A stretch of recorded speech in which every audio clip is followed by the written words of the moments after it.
क्योंकि समय का अभाव है। उन सब से क्षमा मांगते हुए आप सबको और हमारे सामने बैठी हुई हमारी माताओं, बहनों, बुजुर्गों, नौजवान भाइयों को सबको हाथ जोड़ के और सिर झुका के आपका बालक, आपका भाई, आपका बेटा राम राम कर रहा है और बड़े बुजुर्ग के पैरा का हाथ लगा हुआ है। समय का बहुत अभाव है। आप चौधरी साहब को सुनना चाहते हैं, इसलिए ज्यादा समय नहीं लूंगा। मेरे भाइयों, कल 23 मार्च था, यानी शहीद आजम भगत सिंह, राजगुरु सुखदेव का शहादत दिवस था और संयुक्त किसान मोर्चा के आह्वान पे आप सभी लोगों ने सभी धरनों पे बहुत जोर शोर से उस शहादत दिवस को मनाया था। मेरे भाइयों, उन शहीदों ने शहादत दी थी ताकि हर किसान को उसकी फसल का उचित मूल्य मिले, हर नौजवान के हाथ में रोजगार हो, हमारी माताएं बहनें सुरक्षित रहे और सभी धर्मों और जातियों के लोग मिलजुल के भारतीय बन के रहे। इसीलिए उन्होंने अपनी शहादत दी थी। लेकिन 1947 में यह हुआ कि गोरे अंग्रेज तो देश छोड़ के चले गए, लेकिन उसके बाद ये काले अंग्रेज सत्ता में आ गए और आज भी हमारे देश की जनता का खून चूसने का काम कर रहे हैं। मेरे भाइयों, यदि हम उन शहीदों को सच्ची श्रद्धांजलि देना चाहते हैं तो हमें एक प्रण लेना होगा, हमें एक बात अपने मन में ठाननी होगी कि अपने जीवन के आखिरी सांस तक इस देश के लिए और समाज के लिए काम करेंगे और इस मुल्क को शहीदों के सपनों का हिंदुस्तान बना के रहेंगे। जब हम इस दिशा में काम करेंगे तो इस शहीदों को सच्ची श्रद्धांजलि देंगे। भाइयों, पिछले 25 सालों में हमारे 20 लाख किसान भाइयों ने आत्महत्या की है। कहने को तो वो आत्महत्याएं हैं, लेकिन हम कहते हैं कि सरकारों द्वारा सुनियोजित तरीके से की गई हत्याएं हैं। सरकारों की गलत नीतियों के कारण वो हत्याएं की गई हैं। हर साल हजारों नौजवान बेरोजगारी के कारण आत्महत्या करते हैं। हर साल हजारों माताओं बहनों के साथ रेप जैसी घिनौनी हरकत होती है और ये राजनीतिक पार्टियां हमारे समाज को धर्म और जाति के नाम पर लड़ा के अपनी राजनीतिक रोटियां सेकने का काम करती है। मेरे भाइयों, इसीलिए हमें एक बात ठान लेनी है, जो मैं अभी पहले कह रहा था कि जो 300 से अधिक किसानों ने शहादत दी है दिल्ली के बॉर्डरों पे, ये शहादत दी है शहीदों के सपनों का भारत बनाने के लिए। मेरे भाइयों, हम एक बात कहना चाहते हैं भारतीय जनता पार्टी के प्रवक्ताओं से और उनके नेताओं से।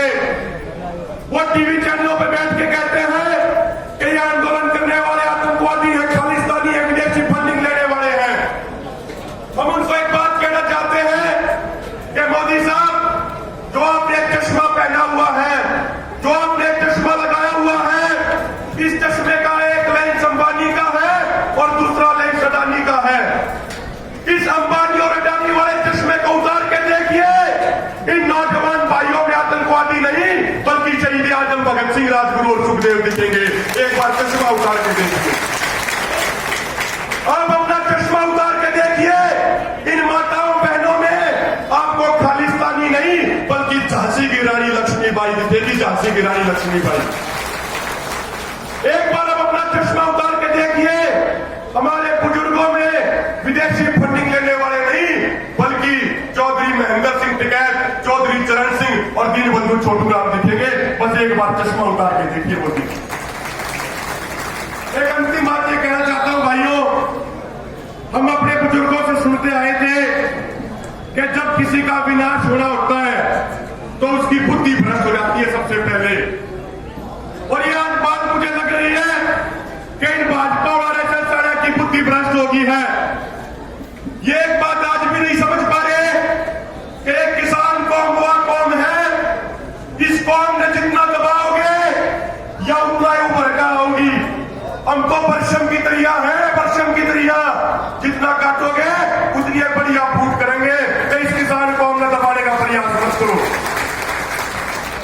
और आज चौधरी राकेश टिकैत जी महम 24 की ऐतिहासिक और क्रांतिकारी धरती पर आए हैं। अब उनको भी एक आश्वासन देना चाहते हैं पूरे हरियाणा के नौजवान भाइयों की तरफ से कि चौधरी साहब, जो 28 तारीख की रात को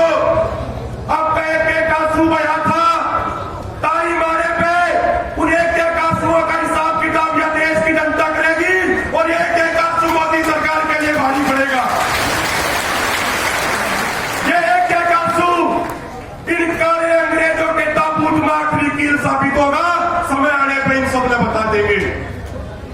और हम एक बात कहना चाहते हैं भारतीय जनता पार्टी के लोगों को कि जो लोग जो चुने हुए प्रतिनिधि इस आंदोलन का सहयोग और समर्थन कर रहे हैं, यहां के विधायक आदरणीय बलराज कुंडू जी ने पहले दिन से, मैं पहला दिन लेकर चल रहा हूं 5 जून 2020 का, जो कि काले कानून 5 जून 2020 को हमारे ऊपर थोपे गए थे, तो 5 जून 2020 से ही बलराज कुंडू जी ने तन मन और धन से इस आंदोलन का सहयोग और समर्थन किया है।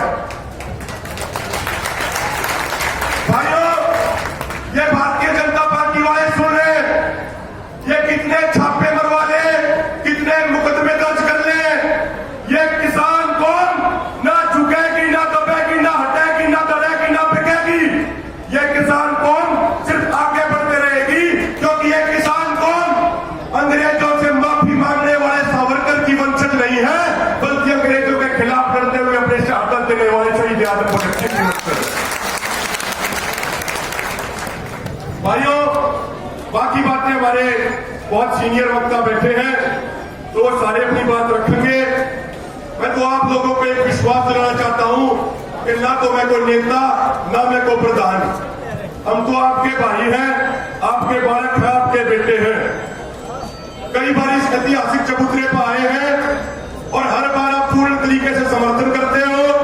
आज हम आपने वो विश्वास दिला के जावे हैं कि इस इलाके की जनता ने जो हमारा मान सम्मान किया है, जो हमारे ऊपर विश्वास दिखाया है, ये आपके बालक इस मान सम्मान ने 100 गुना करके आपकी झोली में लौटाने का काम करेंगे। कभी जीवन में ऐसा कोई काम नहीं करेंगे कि आपके मान सम्मान में कमी आवे। यदि आपके मान सम्मान के लिए हमें अपनी गर्दन कटानी पड़ी तो अपनी गर्दन कटा लेंगे, लेकिन आपके मान सम्मान में कोई कमी नहीं आने देंगे। और 2 पंक्तियां कह के अपनी वाणी को विराम दूंगा कि मोदी साहब, अब 2 चीजें समझ लो। एक चीज समझ लो कि आज इस आंदोलन से हमारा एक बच्चा, एक बच्ची जागरूक होने लग रहे हैं, छोटे छोटे बच्चे। अब हमारे छोटे छोटे बच्चों की जुबान पे भी सिर्फ किसान एकता जिंदाबाद के नारे हैं। मैं इस घटना को हर जगह बताता हूं। अभी कुछ दिन पहले जब अपने घर पे गया था तो मेरा 6 साल का भतीजा अपने हम उम्र के दोस्तों के साथ खेल रहा था, और जब वो खेल रहे थे, वो इन काले अंग्रेजों के लिए खतरे की घंटी है। वे छोटे छोटे बच्चे लकड़ी और प्लास्टिक के ट्रैक्टर लाइन में लगा के बैठे थे। आगे उन्होंने एक प्लास्टिक की दीवार बना रखी थी और ट्रैक्टर पीछे तो भगा कर ले आए थे और उस दीवार का मारे थे और फिर ताली बजावे थे और कहे थे कि किसान आगे बढ़ के है, किसानों ने दीवार तोड़ दी है। तो मोदी जी, हमारा एक छोटा छोटा बच्चा भी आज आंदोलन लड़ना सीख रहा है और अपनी आखिरी सांस तक इन काले अंग्रेजों के खिलाफ लड़ाई लड़ेंगे। तो साथियों, कुछ नारे लगा दो और 2 बात अब तक कहूंगा 2 पंक्तियां में कि हमारे देश का जो इतिहास है वो शहीदों के खून और कुर्बानी से लिखा गया है। तो यह सरकार सुन ले कि खून से लिखा इतिहास हम स्याही से नहीं मिटने देंगे। खून से लिखा इतिहास हम स्याही से नहीं मिटने देंगे। बेच दिए होंगे रेल और जहाज तूने, लेकिन अपने देश के किसान को हम नहीं बिगड़ने देंगे। अपने देश के किसान को हम नहीं बिगड़ने देंगे। दोनों हाथ ऊपर करके नारे लगा दो, जिसकी रगों में किसान